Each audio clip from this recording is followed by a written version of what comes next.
அன்பானவர்களே, தினமொரு தூதன் வழியாக உங்களை சந்திப்பதில் பெரும் மகிழ்ச்சி. இந்த நாளிலே அப்போஸ்தலர் நடவடிக்கை 17வது அதிகாரம் 28வது வசனம், அவருக்குள் நாம் பிழைக்கிறோம், அசைகிறோம், இருக்கிறோம் என்று கர்த்தருடைய வார்த்தை சொல்லுகிறது.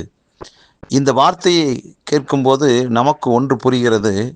மொத்தத்தில் நாம் அவருக்குள்ளாக இருக்கிறோம் என்பதன் மூலமாக அவருடைய நேரடியான கண்காணிப்புக்குள்ளாக, நேரடியான பார்வையில், நேரடியான அவருடைய பாதுகாப்புக்குள்ளே இருக்கிறோம் என்றுதான் அர்த்தம்.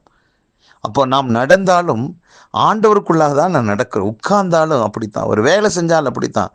மொத்தத்தில் 24 மணி நேரமும் கர்த்தருடைய கண்களில் உங்களை என்னையும் என்ன செய்து பார்த்து கொண்டு இருக்கிற அனுபவம் தான் இருக்கு. அப்போ அவருடைய நேரடியான பார்வையில் நாம் இருக்கிறோம். இந்த வார்த்தையை கேட்கிற நாம் ஒரு சந்தோஷமான ஒரு நல்ல செய்தி என்னன்னா, அவருடைய நேரடியான பார்வையில் இருக்கிறதான நாம் விலையேறப்பட்டவர்கள், அவருக்கு ரொம்ப ரொம்ப வேண்டியப்பட்டவர்கள், பிரியமானவர்கள் என்று தான் சொல்லணும். அப்போ அவருக்கு பிரியமான, அவருக்கு வேண்டியப்பட்ட அவருடைய பிள்ளைகளாகிய நம்மளை அவருடைய கண்கள் பார்த்து கொண்டிருப்பதன் மூலமாக சத்துருவினுடைய எந்த திட்டமும் நம்முடைய வாழ்க்கையில் செயல்பட முடியாது. ஏனென்றால் நாம் அவருக்குள்ளாக பிழைக்கிறோம். ஆகவே நம்மை அழிப்பதற்கு சத்துருவின் எந்த திட்டமும் பலிக்காது. அவருக்குள்ளாக நாம் வாழ்கிறபடினால சத்துரு எந்த விதத்திலும் நம்மை வீழ்த்த முடியாது. ஆம், அவருக்குள்ள அசைகிறபடினால அவனால் நம்மளை முடக்கி வைக்க முடியாது. ஆகவே இந்த வார்த்தையை முன்னிட்டு சந்தோஷப்படுங்கள். ஆம், நான் அவருக்குள்ள பிழைக்கிறேன். ஆகவே எந்த விதத்தில் சத்துருவினுடைய எந்த தந்திரங்கள் சூழ்ச்சிகளும் என்னை நெருங்க முடியாது. அவருக்குள்ள அசைகிறேன், அவருக்குள்ள இருக்கிறேன்.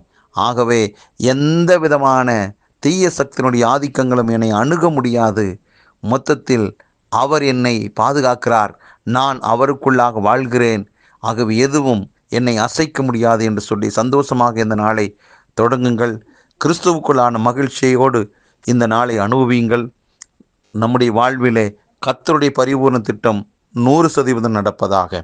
நல்ல பிதாவே, ஆண்டவராக இயேசு கிறிஸ்துவின் நாமத்திலே ஒப்பு கொடுக்கிறோம்.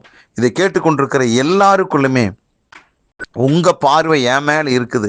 ஆகவே சத்துருவின் திட்டம் என் வாழ்க்கையில் பலிக்காது என்றதான நல் விசுவாசத்தோடு வைராக்கியத்தோடும், ஆண்டவரே நான் உமக்குள்ளாக பிழைக்கிறேன், அசைகிறேன், இருக்கிறேன், எல்லாமே என்னை குறித்து தேவனுடைய திட்டம் நடக்க வேண்டும், நிறைவேற வேண்டும் என்பதற்காகவே என்று நான் விசுவாசித்து இந்த நாளை தொடங்குகிறேன் ஆண்டவரே என்று சொல்லி ஒவ்வொருவர் ஒப்பு கொடுத்து வாழ்வார்களாக.